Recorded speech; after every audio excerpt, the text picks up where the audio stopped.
వచ్చిన మీ అందరికీ మూల విరాటైన ఆది దంపతులు లక్ష్మీ శ్రీమన్నారాయణ మూర్తికి శివపార్వతులకు అనేక సంస్థాన దండప్రణామములు తెలియజేస్తున్నాము.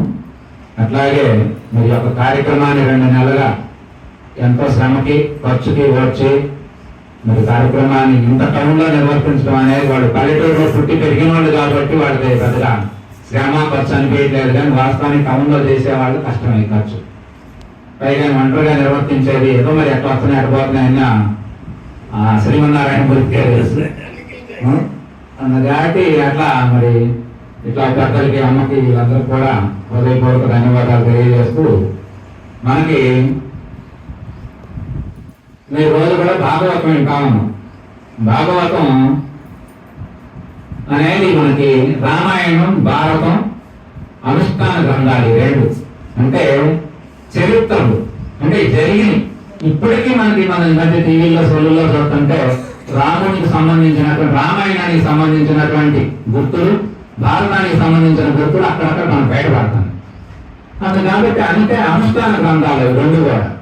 ఇక భాగవతం ఏమిటంటే మహాభారతం అద్భుతంగా రచన చేసినటువంటి వేదవ్యాస మహర్షికి ఆయన అంత గొప్ప గ్రంథాన్ని రూపకల్పన చేసినా కూడా అది ఆయన జరుగుతున్న కాలంలో ఆయన నుండి కళ్ళార చూసి దివ్యనేత్రాలతో దర్శించి అది అద్భుతంగా ఆయన రచించినటువంటి గ్రంథం కూడా ఆయన కొంత అసంతృప్తిగా అనిపించిందంటే ఎందుకు అని ఆయన ఇట్లా ఆయన ఉన్నటువంటి ఆశ్రమం నరుగు మీద కాస్త నిదాలు కూర్చొని ఆలోచిస్తుంటే నారద మహర్షి వచ్చింది. మహానుభావుడు ఋషులలో దేవ ఋషి. నారద మహర్షి అంటే సినిమాలో కామెడీ పాత్ర కాదు, అంత గొప్ప ఋషి. భారతం రామాయణం ఇవన్నీ మనకు అందినాయి అంటే ఈ భాగవతం ప్రతి కథ మనకు అందిందంటే దాన్ని మడవేసి మలిపి మానవ లోకానికి అందించిన వాడు నారద మహర్షి. అంత గొప్ప ఋషి.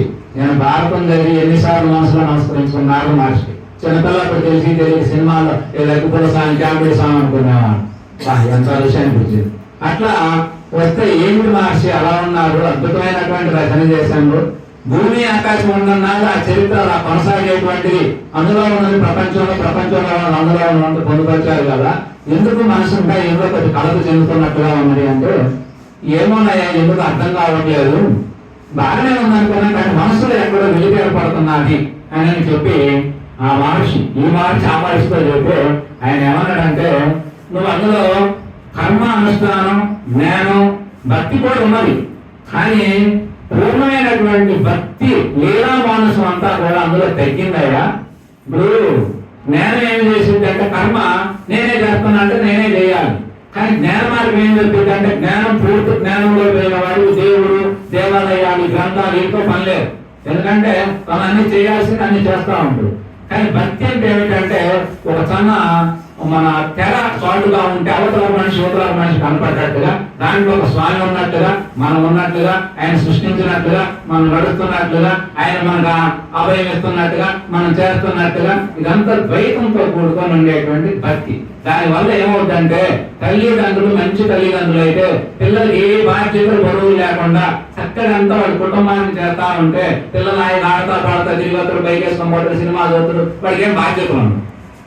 అట్లాగే మనకి భగవంతుడి పట్ల భగవంతుని అంత కృతజ్ఞత భావన కలిగి ఆయన గుర్తించి ఆయన కొనియాడుతా ఉంటే అంత ఆయనే చూసుకుంటా ఉంటాడు. మన భాగవతం అంత లీలామృతం.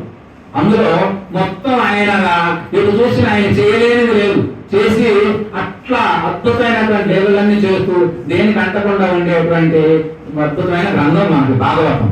అందుకనే మనం మహాత్ములు చెప్పే సూచన ఏమిటంటే రామాయణం 26 వయసులో చదవాలి, భారతం 40 సంవత్సరాల వయసులో సంపూర్ణంగా దాని గురించి తెలుసుకోవాలి. భాగవతం 60 ఏళ్ళేలోపు దాన్ని పూర్తిగా తెలుసుకున్న వాడు మోక్ష జ్ఞానం పొందుతుడు, బంధ విముక్తుడవుతుడు, నిత్య జీవన్ముక్తుడవుతుడు, అజానామరత్వం పొందగలుగుతుడు, మృత్యుంజయుడవుతుడు అని చెప్పారు. అట్లా ఎట్లా అంటే మనకి భాగవతం కథ మనకి ఎలా ఉంటుంది, 2 రాసింది వ్యాస మహర్షి. భారతం ముగింపుతో భాగవతం మొదలవుతుంది, భాగవతం ముగింపుతో భారతం మొదలవుతుంది. చదువుగా ఒక ఆకారం లాగా ఆయన ఒక ప్రణాళికబద్ధంగా చేసేటువంటి వ్యాస మహర్షి అంత గొప్పగా ఉంటుంది. అసలు రచనలు కానీ ఆయన విధానం కానీ ఇలా వ్యాసులు లేకపోతే వాస్తవానికి మనకి భారతీయ సంస్కృతి ఈ మూల గ్రంథాలు ఇవన్నీ మనకు తెలిసేవి కాదు. అందుకనే మన వాళ్ళు ఏం చేశారంటే సాక్షాత్ విష్ణుమూర్తి స్వరూపమే వ్యాసాయ విష్ణు రూపాయ వ్యాస రూపాయ విష్ణువే అని కీర్తించారు. అంటే ఇంత గొప్పగా చేయగలిగిన వాడు, ఇంత స్థితికారుడు, విష్ణువులా ప్రవ చేయగలరు, అందుకని ఆయన అంశతో వచ్చినాడని ఆయన అందులో చేర్చారు. అట్లా మనం సత్కరించుకొని ఆయన గౌరవించుకుంటూ ఆయనకు గురు పౌర్ణం అనేది ఆయన అంకితం చేసి ఆ పౌర్ణం గురువులందరూ కూడా ఆయన యొక్క స్వరూపంగా ఆయన భావించి మనం చేసుకోవడం జరుగుతూ ఉంటుంది. ఈ కథలోకి వస్తే భాగవతంలో మనకి ముందే ఇక్కడ తెలిసింది మరణం గురించి. ముందే తెలిసింది. ఎవరికి తెలిసింది? ఒకటి కంసుడికి తెలిసింది. అయ్యా నీ సోదరుని నువ్వు పెద్ద అలంకారాలు చేసి ప్రమాణంగా రథాలు కట్టుకొని సంపదలంతా తీసుకొని సొంత చిన్న తండ్రి చూపు నువ్వు సకల చేసుకుపోతాను, కానీ నీ సోదరి కల్పన అష్టమ కల్పన పుట్టేవాడి యొక్క వాడి చేత నీకు మరణం రాసి పెట్టబడింది అని ఆకాశవాణి ద్వారా అన్నాడు. ఈయన వెంటనే కత్తి తీసింది. కత్తి తీసి అనేక రకమైనటువంటి దుర్మార్గ చర్యలని చేసి నేను రోజు ఉంటాను. కానీ రెండో వ్యక్తి ఎవరంటే పరీక్షిత్ మహారాజ్. ఆయనకి 7 రోజుల్లో నువ్వు మరణిస్తూ, ఎందుకంటే భావోద్వేగం కోపం, ఆయన గొప్ప మహారాజు, వాళ్ళు తాతలు ముత్తాతలంతా ధర్మాత్మలుగా పూజనీయ స్థానాల్లో ఉన్నారు. ఈయన కూడా మంచి పరిపాలన చేసింది. కానీ శిష్యులతో కొంతమంది పరిచారకులు వాళ్ళ యొక్క మొత్తం కఠినంత మంత్రులు అనేక రకమైన నాయకులు అందరూ కలిసి ఏక మార్గం పోతే అడుగులో తప్పిపోయి ఆయన వేరే మార్గం పోయి ఆశ్రమం వేరే చోట వెళ్ళిపోయి ఆయనకి ఎండకి ఆకలి తప్పికులు వాళ్ళు ఎక్కువయ్యేసరికి ఆయన ఆశ్రమానికి ఇట్లాంటి ఆశ్రమానికి వస్తే ఆయన శుభ్రం మన పూర్ణయ్య గారు పద్మాసనం వేస్తాం బ్రహ్మాండం కూర్చున్న తర్వాత ఏమేమనుకున్నాడంటే ఇదేంటి నేను ఇంత రాజు కడితే నాకు మర్యాద చేయలేదు అని ఆయన నమస్కారం చేయలేదు, నాకు మర్యాదలు లేవు, మంచినీళ్ళు గౌరవం లేదు అని ఆయన బాధ కలిగిన తర్వాత ఆయనే నేను పట్టించుకోవాలి. ఆయన లోపల ఆయన ఉన్నాడు, ఆయనకేం తెలుసు. అందుకని ఆయనకి బాధ వచ్చిన తర్వాత ఏం చేసిందంటే ఆ పక్కన ఉన్నటువంటి ఒక చనిపోయినటువంటి బాధని ఈ యొక్క బాణం తొలతో తీసి ఆయన మెడలో వేసి చూడండి ఎంత విచిత్రంగా ఉంటుందో. అన్న తర్వాత ఇది అంటే మనకి ఎందుకు ఈ కొన్ని సన్నివేశాలన్నీ కథలన్నీ మీరు కథలు అనుకోవాలండి, మన జీవితమే కథలు. కాకపోతే నీ పేరు మీద చెప్పరా, ఆయన పేరు మీద చెప్పింది రాష్ట్ర మహర్షి. అందుకే హస్త్రి తదన్యత్రి ఎన్నే హస్త్రి తత్వం విచిత్తాను అంటే ఇందులో ఉన్నదంతా ప్రపంచంలో ఉంటది, ప్రపంచంలో ఉన్నదంతా ఇందులో ఉంటది, ఇందులో లేదు ప్రపంచంలో లేదని చెప్పేసి రాష్ట్ర మహర్షి. అట్లా చెప్పినటువంటి గ్రంథం ఆయన వచ్చి ఆ టయానికి చేసేసరికి అప్పుడు ఏమనుకున్నాడు, చేసిన తర్వాత ఆయన చేసింది వెళ్ళిపోయాడు. ఆయన వెళ్ళిపోయిన తర్వాత ఈయన కొడుకు శృంగి, ఈయనకు తెలిసింది దాకా వస్తుంటే అయ్యా ఎవరో రాలంట మీ నాన్నగారిని ఇట్లా పరాభవం చేసినారని. అతను ఇవ్వకూడదు కదా, గొప్ప తపస్సు అమ్మడు. మా నాన్న తండ్రి అన్నాడు, వెంటనే చెములో నీళ్లు తీసుకొని ఈ యొక్క 7 రోజుల్లో మా నాన్న ఎవరైతే పరాభవం చేశారో వాళ్ళు 7 రోజుల్లో తక్షకుడైన పాము కడిసి మరణించుదామని చెప్పింది. ఇప్పుడు దీని మరణానికి ఎవరు కారణం? పరీక్షిత, తక్షకుడ, ఋష్య ఎవరు అంటే మన కర్మ సిద్ధాంతం అమ్మ చెప్పినట్టు చేసింది పోలు చేయింది రాదంటే అర్థమేంటి? ఇందులో ఆయన మరణానికి ఆయనే పెట్టుకున్నాడు ముహూర్తం. అర్థమైంది? ఎవరు పెట్టలా, ఆయన పెట్టుకున్నాడు. అంటే భావోద్వేగాలలో మనం కొన్ని తప్పులు చేస్తా ఉంటాం. కొన్ని తప్పుల వల్ల జీవితం మొత్తం కూడా పెట్టుకున్నంత బాధ, ఎంత బాధతో బరువు బాధి, అసలు జీవితాలు చచ్చిపోదు. టీవీలో చూడలే ఘోరంగా ఉంటుంది కొన్ని. అట్లా మన జీవితం మొత్తం బాధ. అట్లా ఆయన గొప్ప వంశంలో పుట్టినా, ఎన్ని యజ్ఞాలు చేసినా, ఎంత పేరన్నా క్షణం ఆకలైనప్పుడు దెబ్బకైనప్పుడు ఓర్పును కోల్పోతామంటానికి నిదర్శనం ఆకారం. ఆయన అలా చేసి తర్వాత ఏం జరిగింది, ఆయన వెళ్ళిపోయింది. ఈ కొడుకు చేపించింది, తండ్రి దగ్గరికి వచ్చింది. తండ్రి అన్నాడు, తండ్రి దగ్గరికి వచ్చి పక్కన శిష్యుడు చెప్పాడు, నాయన మన శృంగి ఇట్లా చేసినాడు. అది ఎక్కడ పైన అలా చేయటం? వాళ్ళు మనం సాత్వికులు, వాళ్ళు రాజులు, మనం పోషించేవాళ్ళు, వాళ్ళు మనకి చక్కగా వాళ్ళు ఉండబట్టే మనం ఇక్కడ జీవించగలుగుతాం, మనకు అన్ని సమకూర్చేవాళ్ళు. అట్లాంటి మహాత్ములు మనం అట్లా చెప్పించకూడదు. మనం పైగా శుద్ధ సాత్వికులు, మనం ఏమన్నా ఓర్పు శాంతం అవన్నీ మన యొక్క అండదండలు అయ్యి మన సంపదలు కదా, నువ్వు ఇట్లా చేసావు అని చెప్పకూడదు. మందలించిన బాణం వదిలేడు, వెళ్ళిపోయింది, ఇంకెక్కడికి తిరిగి వచ్చేది లేదు అన్న. కాబట్టి అప్పుడేం జరిగింది, ఆయన కూడా పాపం చేసింది తప్పు, కానీ ఆయన పోయేటప్పుడు పశ్చాత్తాపడ్డాడు. ఇదేంటి, నేను ఇంత గొప్పవాడిని అయ్యని పేరు గడించి కీర్తి కిరీటాలన్నీ పెట్టుకొని ఏదో ఒక ఋషిని నన్ను ఏదో మాకు పలకలేదని చెప్పి నేను ఇలా చేయటం ఏమిటి అని ఆయన అంతర్మలంలోనే ఉన్నాడు, పశ్చాత్తాపడుతున్నాడు. అయినా చెప్పి తర్వాత ఈయన ఏం చేసిండంటే శిష్యుని పిలిచి, నువ్వు వెళ్ళి ఆ పరీక్షకు ఒకసారి 7 రోజుల్లో ఇలా జరగబోతుందని చెప్పిరాయా, ఏదన్నా ఉంటే ఆయన ప్రయత్నం ఆయన చేసుకుంటాడని చెప్పడం జరిగింది. తర్వాత ఆ శిష్యుడు వచ్చి ఈ వార్త చెబుదాం అనేసరికి ఆ వార్త కథ చాలా ఉంటుంది, ఎంత కాదు. అయితే మనకి అని తెలిసిన తర్వాత ఇప్పుడు పరీక్షత్ మహారాజు ఏం చేసిండు, అలాంటి పూర్వంశంలో మరి మోర్వేరాట్ లాంటి వాళ్ళు నేను కూడా ఆయనకి ఇట్లా జరగబోతుందంటే దేశం మొత్తం నలుమూలలు వ్యాపించింది. అందరూ వచ్చేవాడు, పలకరించేవాడు, ఓదార్చేవాడు, దానికి ఇంకేమన్నా ప్రణాళికలు, దాని నుంచి తప్పించడం ఎట్లా ఏమిటి అనేటువంటి ప్రణాళికలన్నీ కూడా వాళ్ళు రూపకల్పన చేస్తాం. కానీ కొంతమంది వైద్యులు వాళ్ళందరూ కూడా మనం ఏదైనా బతికిస్తే ఆ స్వామివారి మరి ఆ యొక్క క్షత్రియ రాజు మనకు చక్కగా ఏమన్నా ఇవ్వగలడేమో, మనకు అదనంగా ధనం ఇస్తాడని చెప్పి అట్లాంటి వాళ్ళు అందరూ బయలుదేరడం రకరకాలు చేశారు. కానీ ఇవన్నీ చేసిన తర్వాత కొంతమంది పండితులు, ఋషులు, మహాత్ములందరూ కూడా వచ్చారు. ఈ అందరూ వచ్చే సమయంలో ఈ యొక్క సుఖ మహర్షి కూడా రావడం జరిగింది అక్కడికి. సుఖ మహర్షి ఎవరు? వ్యాస మహర్షి యొక్క కుమారుడు. ఆయన మన 4 వేదాలు 4 శిష్యులు బోధించిండు. మరి అన్ని గ్రంథాలు సూత మహర్షి ముఖ్యమైనటువంటి శిష్యుడు. మనకి శైనికాది మహర్షులు అని చెప్తా ఉంటారు మీరందరూ. శైనికాది మహర్షులు అంటే ఎవరు? చైనిక మహర్షి అనేటువంటి ఆయనకు 10,000 మంది శిష్యులు కలిగినటువంటి వాడు ఆయన ఆ రోజుల్లో. కానీ ఆయన ఎప్పుడూ కూడా మనకి అక్కడ నైమిషారణ్యంలో ఎప్పుడు నిత్యం యజ్ఞాలు పెడతారు. ఇట్లా యజ్ఞాలు పెడతారు పగులు, తర్వాత సాయంత్రం ఇట్లా సంకీర్తన, సత్సంగాలు, కాలక్షేపం ఇవన్నీ జరుగుతూ ఉంటాయి. ఆయన కార్యక్రమాలు పెడతా ఉంటే దానికి తరచుగా ఈ సూత మహర్షి రావటం, ఈ యొక్క మన పురాణాలన్నీ అలానే ఉంటాయి బోధించినట్టుగా. సూత మహర్షి యొక్క మొదట జారువారుతున్నట్టుగా వ్యాసుని యొక్క కలమ చేత ఇవన్నీ తీర్చిదిద్దబడినట్టుగా మనకు కనపడతా ఉంటాయి. అలా వచ్చే టయానికి ఆయన సుఖ మహర్షి కూడా ఈ యొక్క భాగవతాన్ని ముఖ్యంగా భాగవతాన్ని సుఖ మహర్షికి బోధించాడు. ఎవరు? వ్యాస భగవాన్ బోధించేసరికి ఆయన కూడా తెలిసి సరే ఒకసారి కనపడిపోదామని చెప్పి ఆయన వచ్చింది. ఆయన రాగానే అందరికంటే మిన్నగా ఆయనకు అన్ని ఆసనాలు ఏర్పాటు చేసి ఆయన చక్కగా పూజించి గౌరవించి, ఎందుకంటే సుఖ మహర్షి అంటే వ్యాస మహర్షి కొడుకు అంటే మరి వ్యాసుడు అంటే వీళ్ళు ఆయన కొడుకు, పైగా వ్యాసుడు కంటే నిగడి ఈయన దిగంబరుడు.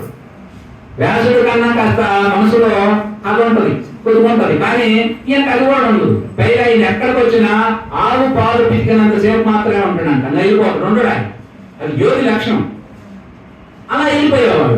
కానీ ఆయన రావటం, ఆయన రాకని ఇవన్నీ చేసిన తర్వాత అప్పుడు మనకి ఆ యొక్క ఆయన అన్ని చేసి అప్పుడు ఈయన తీసుకున్న నిర్ణయం ఏమిటంటే అప్పటికప్పుడే పిల్లగాడి కొడుకు పెద్ద కొడుక్కి పట్టాభిషేకం చేసి ఆయన ఇట్లా కూర్చొని ఆసనం ఎదురుగా అన్నీ కూర్చున్న తర్వాత, నాయన మరి ఇట్లా జరిగింది, అందులో నా తప్పిదం కూడా ఉంది, కానీ దీని నుంచి తప్పించుకునే మార్గం ఏమిటి అని నేను అడిగితే ఆ మార్గం ఎట్లా తప్పించుకోవాలి ఏమిటి అని నేను చెప్తా అంటే, భాగవతం అనేది వినునాయన, దానివల్ల నీవు జీవన్ముక్తుడు, దేహముక్తుడు అన్ని ముక్తులు కలుగుతాయి నీకు అని చెప్పి భాగవతాన్ని సప్తాహం అంటే 7 రోజులు ఆయన గడువు ఉందిగా, 7 రోజులు ఈయన పూర్తి చేసిండు.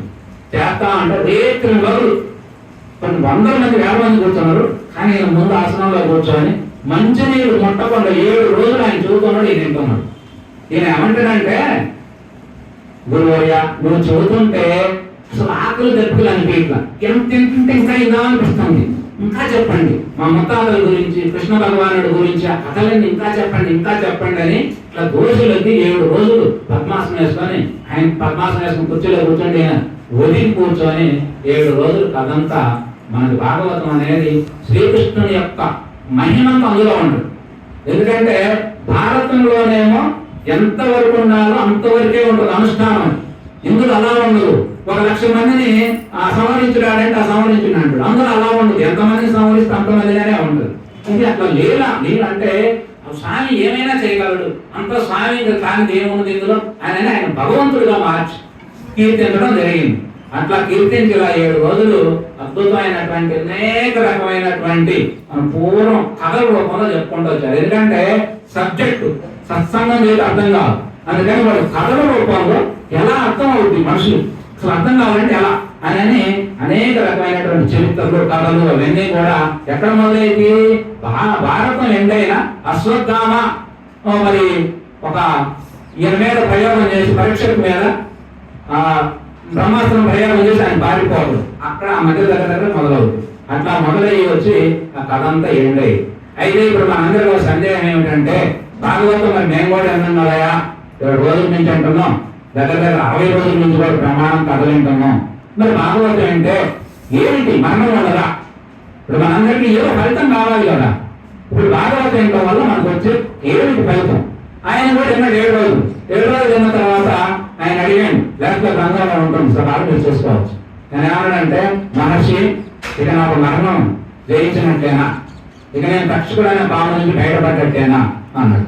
అదేం లేదు నాయన, దానికి అదే దీనికి అదేంటి అంటే, నిన్నటి దాకా నేనంటే కురువంశానికి చెందినవాడినని, పాండవులకి మునిమానవుడని, నేను గొప్పవాడినని, రాజుల్లో గురువుడినని, నేను ఇట్లా అనేక రకమైనటువంటి కులము, ప్రాంతము, దేశము, హద్దులు, పద్దులు, భార్య, పిల్లలు, ఈ మొత్తం కొత్తాలు తగ్గించుకున్నాయా నువ్వు?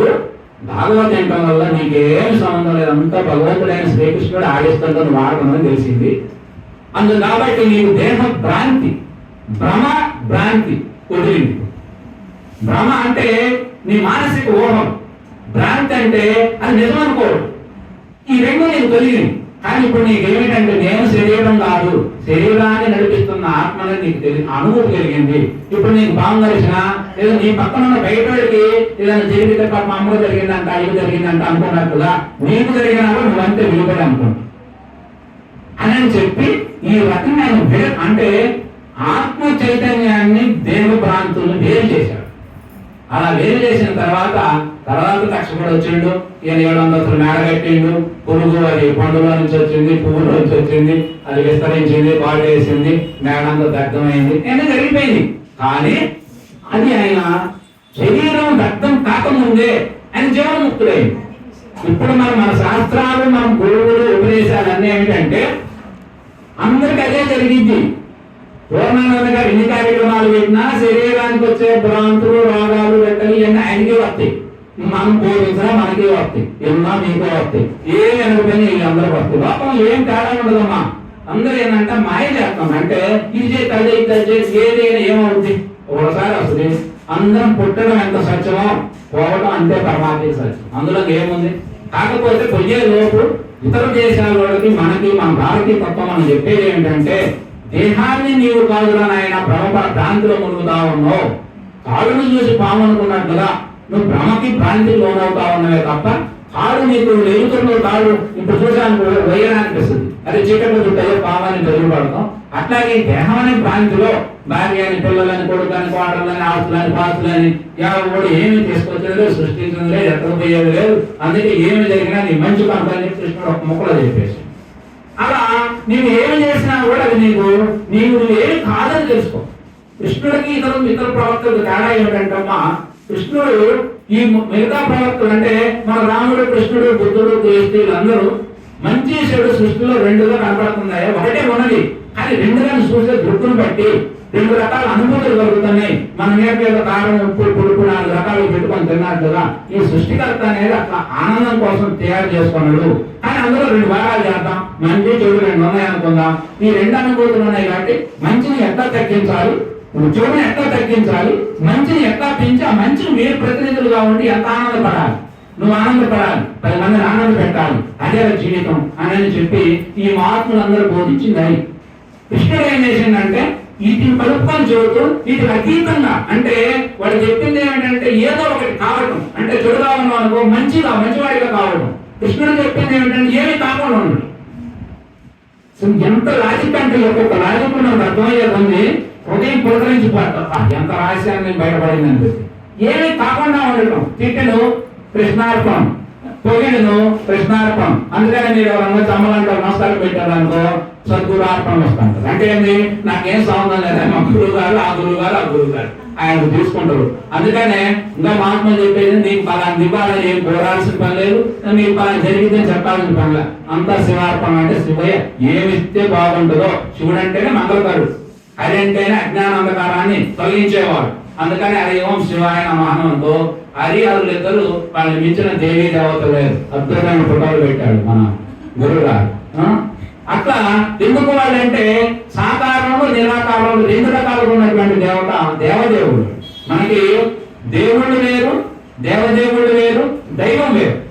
వాస్తవానికి దేవుడు ఒక్కడే అనేది కరెక్ట్ కాదు. ఎందుకంటే ఈ దేవుళ్ళంతా పుట్టి పెరిగి మనలాగే తల్లిదండ్రి గర్భాన్ని జన్మించి అందులో ఉన్నతమైనటువంటి మానవుడుగా, మానవోత్తముడుగా, మహాత్ముడుగా పరమాత్మ స్థానాన్ని అలంకరించారు వీళ్ళందరూ.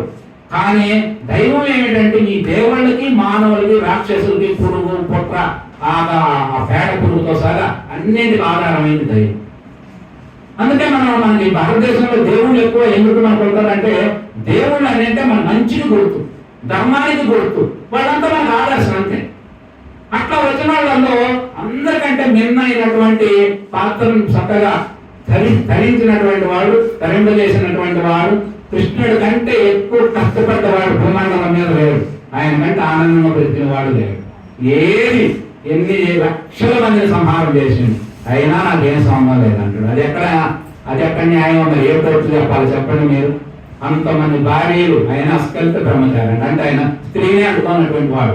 ఎలా చెప్పగలం అంటే అందరూ చెప్పేది ఏమిటంటే, నువ్వు ఏదో చేసి ఆనందపడటం.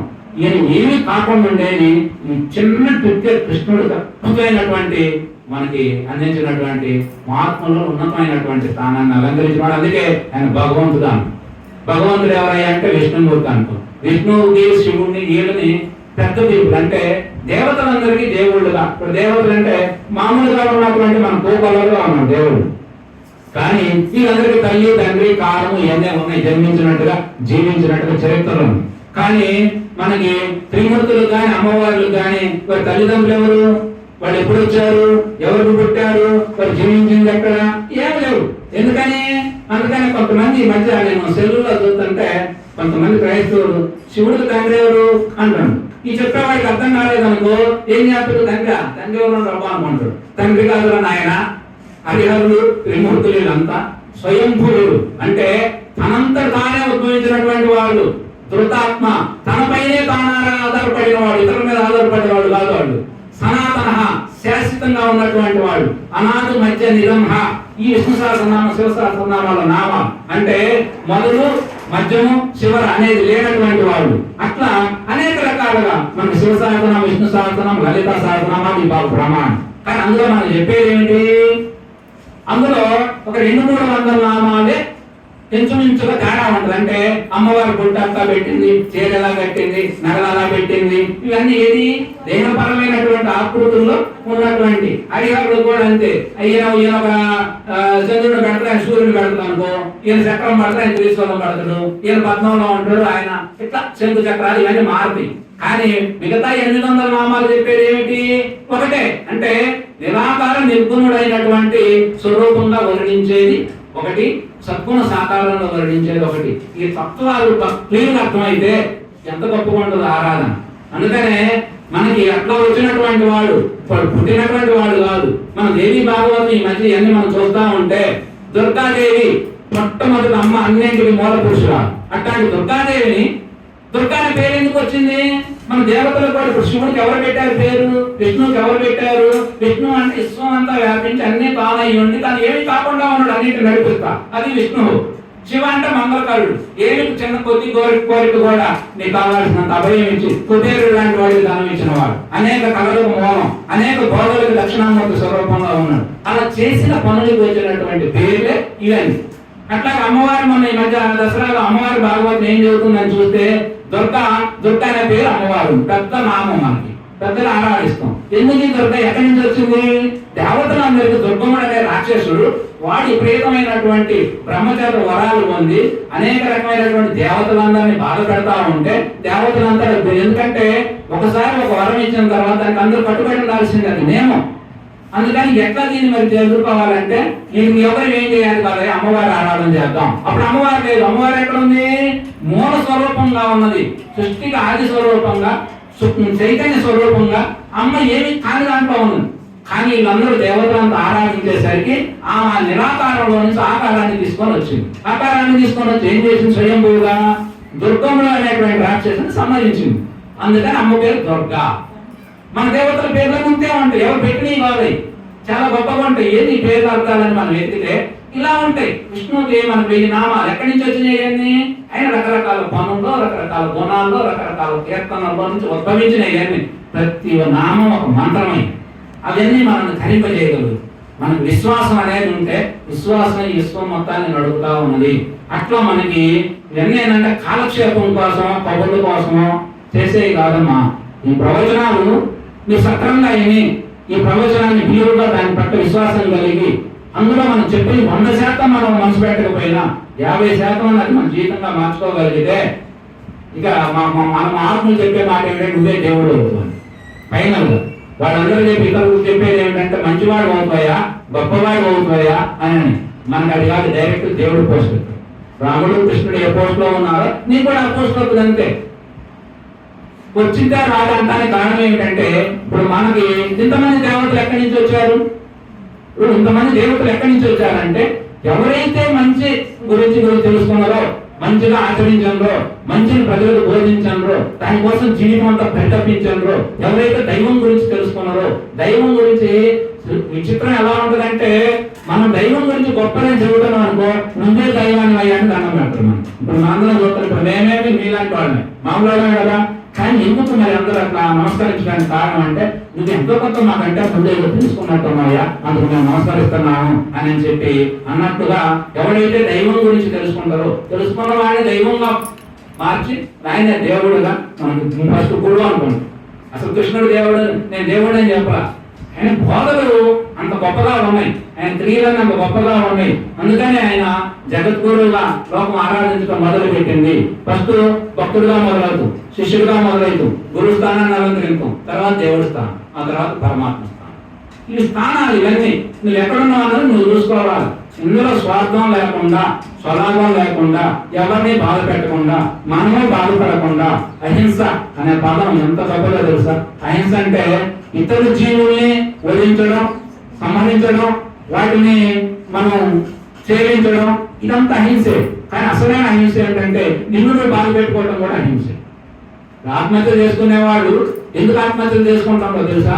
వాడు తనను తాను క్షమించుకోలేక ప్రేమ పొరపాటు చేశాము, పొరపాటు వల్ల ఏమవుతుంది, లోకం నిందిస్తుంటే లోకం లాగే నీలో ఉన్న నీవు కూడా నిన్ను నిందిస్తావు. పొగడుతూ కూడా అంతే ఉంటుంది. నువ్వు మంచి ప్రవర్తన, మంచి విధానాల్లో నడుస్తున్నావు అనుకోండి, మనం మంచిగా నడుస్తా ఉంటే బయట పొగడుతులు, బయట తెగడుతూ మనకు పెద్ద సమస్య కాదు. అసలు మన లోపల ఉన్నటువంటిది మనల్ని నిలదీస్తా ఉంటది. ఇప్పుడు ఎవరో చూడకుండా నీకు తెలుసుగా, మమ్మల్ని అందరూ మోసం చేస్తాం, మీ అందరు నేను మోసం చేస్తా, కానీ నన్ను నేను మోసం చేయలేనుగా, నాకు తెలిసింది. అందుకు కాబట్టి నీకు తెలిసి నిన్ను నువ్వు మెప్పించే విధంగా జీవించాలి. అందులో నిజాయితీగా ఉండాలి, నీతిగా ఉండాలి. ఏది అందరికీ యోగ్యమైందో అది చేయాలి. ఏది దైవం యొక్క సృష్టి సంకల్పం, దేనికోసం ఇదంతా సృష్టించబడిందో దాన్ని అర్థం చేసుకోవాలి, దానికి అనుగుణంగా నడుచుకోవాలి. ఇలా చేయటం వల్ల మనకి అది దైవం యొక్క ఆ విధానంలో మనం నడుస్తా ఉంటే మనకు తెలియకుండానే మానవ జన్మ సంపూర్ణమవుద్ది. ఎప్పుడో 5,000 సంవత్సరాల క్రితం జరిగినటువంటి కథ భాగవతం. ఇలా మనం చెప్పుకుంటున్నాం. ఆ కథ పట్ల మాలాంటి వాడికి ఒక రకమైన అవగాహన ఉంటుంది. కానీ చాలా మందికి భాగవతం వింటేనే పుణ్యం వస్తుంది, భాగవతం వింటేనే మోక్షం కలిగింది అనేంత విశ్వాసం ఎంత బలంగా ఉందంటూ.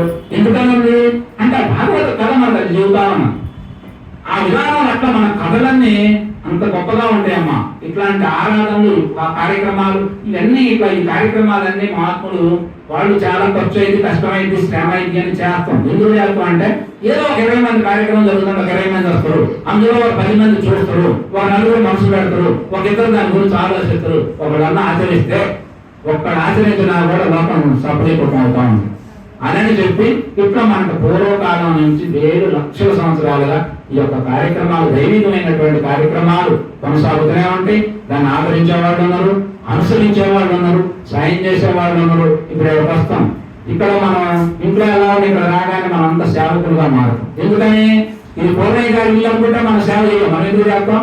కానీ ఇది దైవాలయం. ఎందుకంటే 2 నెలలుగా దైవం యొక్క కార్యక్రమాలన్నీ ఇక్కడ నడుస్తా ఉన్నాయి, యజ్ఞం నడుస్తా ఉన్నది. ఇదంతా లోక కళ్యాణం. లోక కళ్యాణంలో ఏముంటది? లోకేశ్వరుడు ఉంటాడు. లోకేశ్వరుడు అంతటా అంతంలో ఉన్నది ఆడే కాబట్టి ఆయన యొక్క పనిలో మనందరం నిమగ్నమే అని తెలుసుకోవడం కోసమే జరుగుతా ఉన్నది. కాబట్టి ఆ విధానంలో మనం బాగా మనసు పెట్టాలంటే ఇలా అమ్మ చెప్పినట్టు కాలం అనేది చాలా విలువైనది, వయసు కూడా చాలా అవసరం.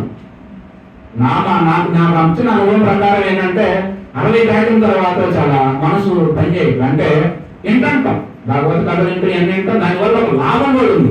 ఈ ఇరుగు పొరుగులతో గొడవలు పెట్టుకోకుండా, ఇంట్లో వాళ్ళతో ఎవరు పట్టకుండా, పరిమాణ సీరియల్ చూసి మనసును పాడు చేసుకోకుండా, ఏదో ఒక శివ నారాయణ హరి నాయన ఆడనోగా నిన్ను తప్ప నాకు ఏమన్నది అయిపోయింది అని చెప్పి మనం మొత్తుకుంటాం. కానీ సాధకుడుగా పనికిరాదు.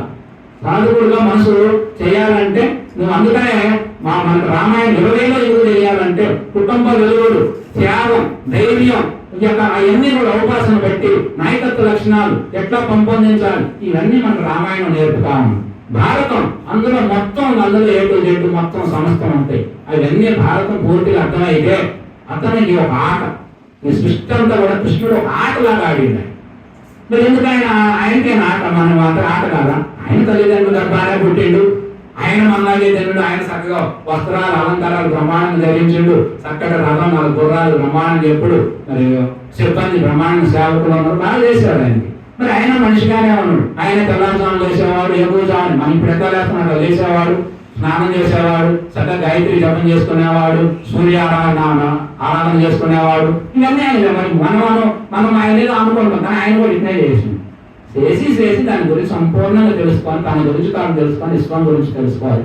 మొత్తం కూడా ఇది దైవ పదార్థమే. ఈ సృష్టి అంతా కూడా ఆనందం యొక్క స్థితి విలాసం, ఇదంతా కూడా సచ్చిదానందమూర్తి అనేటువంటి ఎప్పుడైతే తలంపు వచ్చి మనకి ఏ సంబంధం లేదని తామరాత మీద నీటి పొట్టి అంటుంది రీతిగా ఆ ఒక్క శ్లోకం చాలు.